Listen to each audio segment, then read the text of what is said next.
नमस्कार दोस्तों, एस्ट्रोबिलीफ एस्ट्रोलॉजी में आपका स्वागत है। दोस्तों, जैसे कि कल मैंने शत्रुहंता योग पे मैंने वीडियो दिया था। काफ़ी लोगों को शायद थोड़ा बहुत डाउट है, कुछ उनको शायद समझा नहीं मैंने क्या मतलब मैंने जो समझाया, किसी लोग को शायद पता ही नहीं कि शत्रुहंता योग क्या होता है। तो मैं थोड़ा सा आज एक्सप्लेन कर देता हूँ इसको प्रैक्टिकली, बोर्ड पे आपको समझ में आ जाएगा।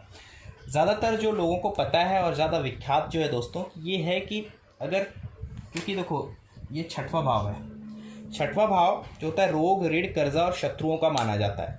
तो कहा जाता है छठवें भाव पे अगर क्रूर ग्रह कौन है? शनि, राहु, केतु, जो यहाँ पे मैंने मेंशन की है, सॉरी, शनि, राहु, मंगल, केतु, ये लगभग क्रूर और पाप ग्रह होते हैं। अगर ऐसे ग्रह आपके छठवें भाव में हैं तो कहा जाता है कि आपको शत्रुओं से परेशानी नहीं होंगी, या आप शत्रुओं पे हावी होंगे। शत्रुहंता यानी शत्रुओं का विनाश होना, यानी शत्रुओं का नाश करना। शत्रुहंता योग को ये दर्शाता है। तो ऐसी सिचुएशन को दर्शाता है। तो लोगों का मानना ये होता है कि अगर शनि, मंगल या केतु यहाँ पे हैं तो ये शत्रुहंता योग बन गया, या फिर उनकी दृष्टि हो तो बन गया। और एक जो विख्यात चीज़ है कि छठवें का स्वामी 12वें 8वें में चला जाए तो भी कहते हैं ये शत्रुहंता योग बन गया। लेकिन बता दो, ये विपरीत राजयोग की कंडीशन भी बन जाती है। अगर देखा जाए तो छठवें का स्वामी 12वें 8वें में गया, विपरीत राजयोग भी ऐसे ही बनता है। तो कहने का मतलब ये है मेरे कि देखिए, विपरीत राजयोग कहिए या शत्रुहंता योग कहिए, विपरीत राजयोग में मैंने आपको विपरीत राजयोग की वीडियो में बताया कि विपरीत राजयोग का मतलब यही होता है कि आप पहले बुरी परिस्थितियों में जाओगे, तब जाके आप वहाँ से रिटर्न आओगे, तो आपके लिए वो राजयोग कहलाएगा। अब वो कितना हद तक वो सामने वाला उस चीज़ का बेनिफिट होगा कि नहीं होगा, वो डिपेंड करता है उसकी दशा, अंतरदशा, ट्रांजिट क्या चल रही है, और उसके कुंडली के मेन इंपॉर्टेंट ये कि कॉम्बिनेशन क्या है। तो आपको बता दूं, शत्रुहंता योग के अच्छे कॉम्बिनेशंस ये हैं जो मैंने ब्लू में दिखाए हैं। ये सारे अच्छे कॉम्बिनेशन, अगर आपकी कुंडली में 6-10, 6-11, 1-6-11, 1-6-10 या 2-6-11 ऐसा कॉम्बिनेशन है, ऑब्वियसली आप अपने दुश्मन से फ़ायदा उठाओगे, यानी कि आपके दुश्मन आप पे हावी नहीं होंगे। इवन आपको बेनिफिट भी होगा, आपके कॉम्पिटिटर से आप आगे निकल पाओगे, बिजनेस में कॉम्पिटिटर से आगे निकल पाओगे, लिटिगेशन में आपको जीत मिलेगी। मतलब हर तरह के, ऑफिस में कोई, जैसे कि ऑफिस में होता है ना कि एक जैसे एग्जांपल के तौर पे ऑफिस में भी कंपटीशन होती है, कौन फर्स्ट पे है, कौन सेकंड पे है, परफॉर्मेंस वाइज मैं बात कर रहा हूँ। तो वहाँ पे आपकी परफॉर्मेंस इंप्रूव होगी, आप टॉप पे रहोगे। तो आपका कॉम्बिनेशन अगर ऐसा कुछ है तो आपके अंदर एक जद्दोजहद रहेगी आगे बढ़ने की। तो ये अगर ये कॉम्बिनेशन आपके चार्ट में है 6-10, 6-11, जो मैंने यहाँ पे ब्लू में मेंशन किया हुआ है। अगर शत्रुहंता योग ऐसा बनता है आपकी कुंडली में 6-12, 6-8, 1-6-12, 1-6-8, 4-6, तो ये मैं आपको बता दूं ये अच्छा नहीं है। यहाँ पे ये दिखाता है कि शत्रु अगर बने तो शत्रु परेशान करेंगे। वो बात अलग है आप उनसे निकल पाओगे, या शत्रु नहीं होंगे। बहुत बार ऐसा होता है, केतु कभी कभी मैंने देखा छठवें भाव में होता है तो उस इंसान के शत्रु होते नहीं हैं। और छठवें भाव का स्वामी कंबस्ट हो जाए तो भी मैंने उस केस में देखा है ज़्यादा शत्रु ही नहीं होते उस पर्सन के, अगर छठवें भाव का स्वामी कंबस्ट हो जाए।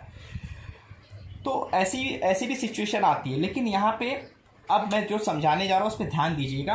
कॉम्बिनेशन बनती कैसे? मान लीजिए आपकी मेष लग्न की कुंडली है, ऑब्वियसली मेष लग्न की कुंडली होगी तो मंगल पहले और 8वें भाव के स्वामी हो गए, ठीक है। अब मान लीजिए मंगल आपके यहाँ बैठ गए। अब मंगल अगर यहाँ बैठ गए तो भाई क्रूर ग्रह हैं, क्रूर ग्रह छठवें भाव में, शत्रुहंता योग बन गया, लोग समझेंगे। लेकिन ये कॉम्बिनेशन क्या आ रही है? 1-6-8 की आ रही है। ये कॉम्बिनेशन अच्छी नहीं है, क्योंकि 6-8 अगर आप देखेंगे ये विपरीत राजयोग भी तो बन गया एक तरह से, विपरीत राजयोग की कंडीशन भी तो लग गई यहाँ पे। लेकिन 6 का संबंध 8 से बनता है तो ये दिखाता है क्रॉनिक, यानी कि कुछ लॉन्ग टर्म डिजीज हो सकती है। सर्जरी, 8वां घर जो होता है सर्जरी का होता है। सर्जरी क्यों होता है? क्योंकि ट्रांसफॉर्मेशन, सर्जरी के बाद इंसान कोई पार्ट उसके काटे जाते हैं, मतलब वो जो पहले वो इंसान था जिसके ऊपर कोई काट छाट, कोई सर्जरी नहीं होती, उसके कोई बॉडी का अंग निकाला नहीं गया था। अब वो जो नया ऑपरेशन के बाद जो नया आदमी आता है वो ट्रांसफॉर्म होके आता है ना, इसलिए देखिए 8वां भाव वहाँ पे काम करता है। तो 6-8 का संबंध है, यानी किसी रोग, किसी बीमारी की वजह से कोई सर्जरी होना, 6-8 ये भी दिखाता है। कर्ज आपने लिया, कर्ज डूब गया, कर्ज भरने में दिक्कत हो रही है, कहीं आपने पैसा लगाया डूब गया, ये 1-6-8 का संबंध है। तो मैं आपको ये बता रहा हूँ 1-6-8 इतना अच्छा नहीं होता। हाँ, आप अपने दुश्मनों से लड़ने झगड़ने में हो सकता है आपको क्रोध जल्दी है, आप हावी रहो, लेकिन कहीं ना कहीं आपका नुकसान होगा, आपका बेनिफिट नहीं होगा। इसमें 1-6-8 में बेनिफिट नहीं होगा। मैं ऐसे लोगों को सलाह देता हूँ दुश्मन से बच के रहो। आप दुश्मनों से बोलते ना कि छठवां भाव मैंने कल भी समझाया था। अगर कल का वीडियो आपने नहीं देखा तो ज़रूर देखिएगा, काफ़ी डिटेल में मैंने उसमें समझाया था। आज मैं सिर्फ ये बोर्ड पे समझा रहा हूँ आपको। छठवें भाव के नैसर्गिक स्वामी बुध भी होते हैं। तो कहने का मतलब लॉजिकली दुश्मनों को हराने की कोशिश करेंगे तो ज़्यादा अच्छा होता है, अगर ऐसा संबंध है आपकी कुंडली में। ठीक है, अब इसी कुंडली में मान लीजिए यहाँ पे शनि बैठे हों, मेष लग्न की कुंडली में अगर शनि बैठा हो, शनि आपको पता है मेष लग्न में 10वें और 11वें के स्वामी होते हैं। अब ये जो कॉम्बिनेशन बनी 1-6-10 या 1-6-11 की बनेगी। इस केस में मैं कहूँगा ये जो पर्सन है ये कंपटीशन में भी आगे जाएगा, ये पैसे में भी आगे जाएगा और पद प्रतिष्ठा भी अच्छा प्राप्त करेगा। इवन दुश्मनों का यूज़ करके उनका फ़ायदा भी उठा लेगा।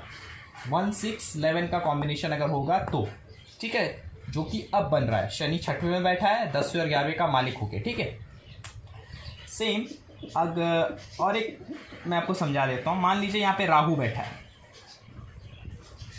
अब ये छठवां घर है, यहाँ पे 6 नंबर साइन होगी आपकी।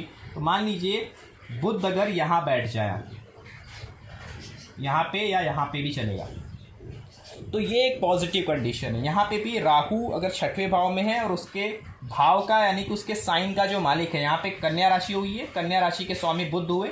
बुध 11वें अगर 12वें में बैठे हैं तो अगेन ये शत्रु अंता बहुत अच्छे तरीके का बनेगा, क्योंकि यहाँ पे जो इंसान होगा अपने छल और बल से सामने वाले को मात देने में काबिल होगा। क्योंकि यहाँ पे भी ये कॉम्बिनेशन आ गई ना 1-6-10, बिकॉज छठवें का स्वामी 10वें या 11वें में जाके बैठ गया। ऐसा कॉम्बिनेशन भी अच्छा कॉम्बिनेशन, और राहु पाप ग्रह होकर यहाँ पे बैठा हुआ है। ऐसा इंसान छल बल से इंसान अपने शत्रुओं पे हावी रहेगा और हराने वाला होगा, मात देने वाला होगा। ठीक है, बट इंस्टेड ऑफ दैट अगर मान लीजिए मरकुरी यहाँ पे बैठ जाए, जो कि ये अच्छा कॉम्बिनेशन नहीं हुआ, यहाँ पे बैठ जाए तो ये अच्छा कॉम्बिनेशन। ऐसा इंसान अपने शत्रु से, कर्जों से, अपने बीमारियों से कहीं ना कहीं परेशान रहेगा, पीड़ित रहेगा, मैं ये कहना चाहता हूँ। ठीक है, अब इसको थोड़ा सा और हम किसी दूसरे राशि की मदद से भी समझ लेते हैं।